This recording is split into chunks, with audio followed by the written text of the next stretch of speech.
আচ্ছা, প্রথমেই happy new year সকলকে।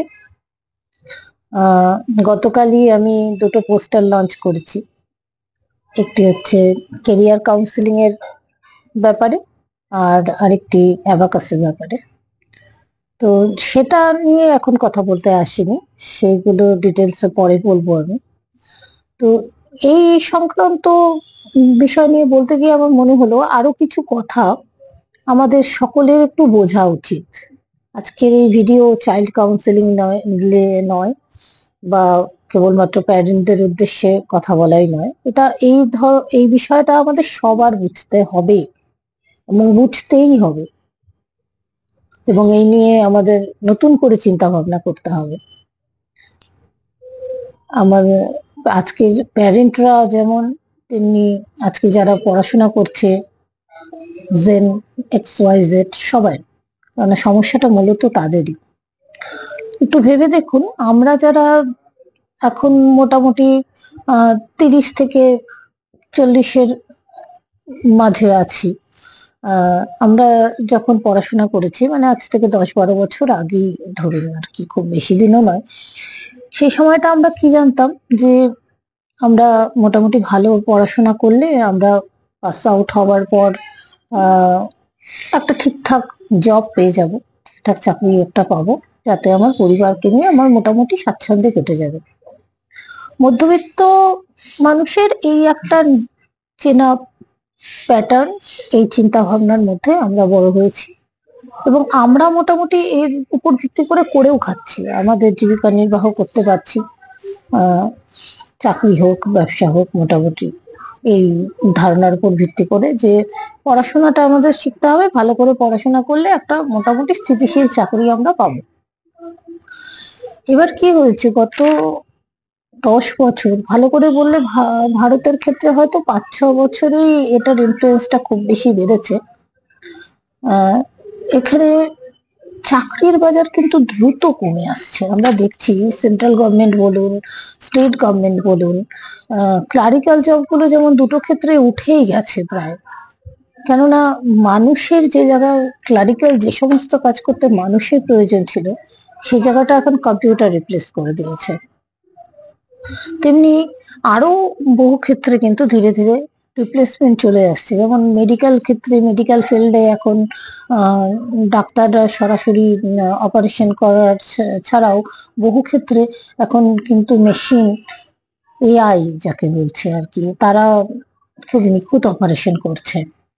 ইঞ্জিনিয়ারিং, ডিজাইন বা অন্য বিভিন্ন ক্ষেত্রে, ইন্টেরিয়ার ডিজাইন, সমস্ত ক্ষেত্রে মানুষের থেকে AI, যাকে বলা হয় আর্টিফিশিয়াল ইন্টেলিজেন্স, মানুষেরই সৃষ্টি, তা অনেক বেশি ভালো এবং নিখুঁত কাজ করছে। শ্রমের নির্ভরতা মেশিনের আবিষ্কারের পরে মানে শ্রম ভিত্তিক কাজগুলোতে মানুষের প্রয়োজনীয়তা অনেক আগে থেকেই কমতে শুরু করেছে। এখন মস্তিষ্কের কাজ যেগুলো মানুষ করে এসছে এতদিন, সেক্ষেত্রেও কিন্তু মানুষের রিপ্লেসমেন্ট চলে এসছে। তাহলে কি হবে, দিন দিন এই জিনিসটা কিন্তু আরো উন্নত হচ্ছে। এখন বর্তমানে AI এর IQ 150-র ওপরে চলে গেছে। মানুষের থেকে মানে তাবড় তাবড় বুদ্ধিমান মানুষ যাদের আর কি এখনো বলা হয়, তাদের থেকেও বেশি। তো তারা অনেক দ্রুত, অনেক ভালো মানুষের থেকে কাজ করতে পারছে। তাহলে যাদের কাছে, যেসব বিজনেসম্যানদের কাছে, এন্টারপ্রেনারদের কাছে এই টুলস গুলো আছে, AI আছে, তারা কেন অকারণে মানুষকে নিয়োগ করবে, যেখানে 10টা মানুষের কাজ বা তার থেকেও বেশি, 100টা মানুষের কাজও একটা মেশিন করে দিচ্ছে। তাহলে তার পক্ষে লাভজনক যেটা, সে তো সেটাই করবে, এবং সেটাই হচ্ছে। বছর বছর আমরা দেখছি বিভিন্ন চাকরি ক্ষেত্র থেকে বিভিন্ন অনেক পরিমাণে কর্মী ছাঁটাই হচ্ছে। তাহলে এই যে প্রতিযোগিতাটা, এখন কিন্তু প্রতিযোগিতাটা, এখনকার যুগে প্রতিযোগিতা মানুষে মানুষে নয়, এখনকার দিনে প্রতিযোগিতা এসে দাঁড়িয়েছে মানুষে ভার্সেস মানুষেই সৃষ্ট এক যন্ত্রে, যা নাকি মানুষের থেকে উন্নততর হয়ে আসছে। এবার উন্নতিকে আমরা রুখতে পারবো না।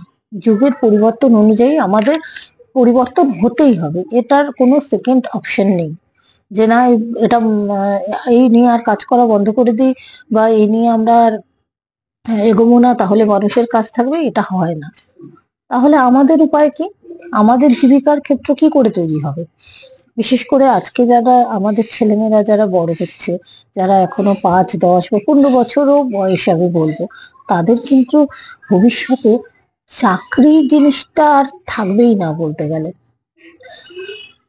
তাদের জীবিকার ক্ষেত্র কিন্তু ওরকম আমরা যেমন একটা নিশ্চিত জীবিকার ক্ষেত্র মোটামুটি এখনো আমাদের জেনারেশন পর্যন্ত পেয়ে গেছি, তারা কিন্তু আরোই পাবে না যে এই ফিল্ডটায় এইভাবে করলে করলে এই ফিল্ডটায় পড়লে এটা আমি পাবোই, এরকম কোনো নিশ্চয়তা নেই। তাহলে তারা কি করবে, কিভাবে কম্পিট করবে তারা এই নতুন পৃথিবীতে? তাহলে মানুষের রোজগার কিভাবে হবে? যতই এআই আসুক আর যাই আসুক, মানুষ কিন্তু চিরকালই শ্রেষ্ঠই, মানুষই এআই সৃষ্টি করেছে। তাহলে আমাদের কাজটা কি হবে? আমাদের স্কিলটাকে খুঁজে বের করা।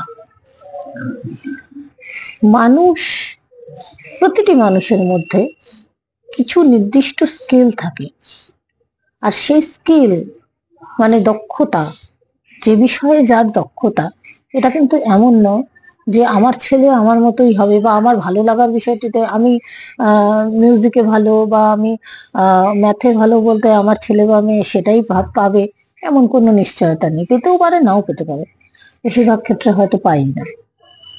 তো প্রতিটি মানুষের যেটা নির্দিষ্ট স্কিল, সে যেটাতে দক্ষ, তাকে সেই বিষয়টাতেই কাজ করতে হবে। তার দক্ষতা, মানুষের সবচেয়ে বড় হাতিয়ার হলো চিন্তা শক্তি, ব্রেইন। মানুষ যেভাবে চিন্তা করতে পারে, সেই চিন্তারই প্রতিফলন কিন্তু সে তার সৃষ্ট যন্ত্রের উপরে আরোপ করছে। তো আমাদের কি করতে হতে হবে? সেই যন্ত্রের থেকে আরো উন্নত হতে হবে। যে ক্যাপাসিটি আমাদের আছে, আমাদের ব্রেনে আছে, সেটা এক একজনের এক এক রকম। তাই আমাদেরকে নির্দিষ্টটা কোন ক্যাপাসিটিটা কার মধ্যে আছে সেটাই খুঁজে বের করতে হবে এবং সেটার উপরেই কাজ করতে হবে। তবেই গিয়ে সে অন্য আরো 10 জনের থেকে, শুধু 10 জন নয়, এমনকি আরো 10টা মেশিনের থেকেও সে ভালো করতে পারবে তার ফিল্ডে। আপনি যদি জোর করে চাপান, যেটা আমাদের জেনারেশনে হয়েছে, আমার বাবা মা চাইছে তাই আমাকে টিচার হতে হবে, আমার বাবা মা চাইছে তাই আমাকে ডাক্তার হতে হবে, ইঞ্জিনিয়ার হতে হবে, ওই পড়াশোনা করে কোনো লাভ নেই। আমরা এতদিনও কি পড়ে এসেছি? সিলেবাস ভিত্তিক পড়াশোনা, সব তথ্য মাথায় রাখার মতো পড়াশোনা। কিন্তু এখন যে তথ্যগুলো, ভাবুন তো, এতদিন ধরে আমরা যে ইতিহাস ভূগোল মুখস্থ করে এসেছি, সেই জিনিস গুগল কয়েক মাইক্রোসেকেন্ডও লাগে না তার বের করে দিতে। তো যে জিনিস আমি বললে, মুখে বললেই আমি আমার চোখের সামনে চলে আসছে, সেটা দিয়ে আমার মাথা জ্যাম করার কি দরকার? এই তথ্য ভিত্তিক পড়াশোনা, এই ডিগ্রি ভিত্তিক পড়াশোনা, এটা কোনো কাজে আসবে না ভবিষ্যতে। কাজে আসবে কি? Critical thinking. আমরা কি তাই বলে পড়াশোনা ছেড়ে দেব? না, আরো ভালো করে পড়তে হবে, শিখতে হবে, জানতে হবে, শেখার জন্য আর জানার জন্য পড়তে হবে। কেননা এই শেখা এবং জানাটাই আমাকে ভবিষ্যতে চিন্তা করতে শেখাবে, যে চিন্তা আমাকে নতুন রাস্তা দেখাবে। তাই এই বিষয়গুলো একটু নতুন করে ভাবুন, পরিবর্তিত পরিস্থিতির সঙ্গে নিজেকে অ্যাডজাস্ট করান। সেই 7-8-এরই ছিল বোধহয়, 7-8-এরই থিওরি আমরা সবাই মোটামুটি পড়েছি, ডারউইনের theory, survival of the fittest. এই পৃথিবীতে কিন্তু সেই বেঁচে থাকে যে ফিট হয়, বাকি সবাই অ্যাবলিশড হয়ে যায়। আর ফিটনেস, এই ফিটনেস পৃথিবীতে অস্তিত্ব রক্ষার যে ফিটনেস, সেটা কিন্তু শারীরিক ফিটনেস নয়। শরীরের ক্ষমতা, কে কত শারীরিক বল বা কে কত বড় চেহারা, সেটা দিয়ে হয় না। আমরা জানি ডাইনোসরও অবলুপ্ত হয়ে গেছে।